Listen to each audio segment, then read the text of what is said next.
சூரிய பகவான் ஒளிமுகம் காண அங்கு கற்பக தருவின் நெற்றியில் மலரும் சூரிய பகவான் ஒளிமுகம் காண அங்கு கற்பக தருவின் நெற்றியில் மலரும்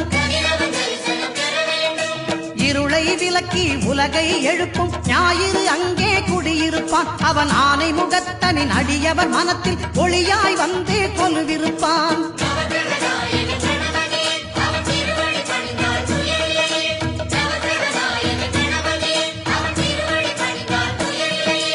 ஒன்பது கோளும் ஒன்றாய் காண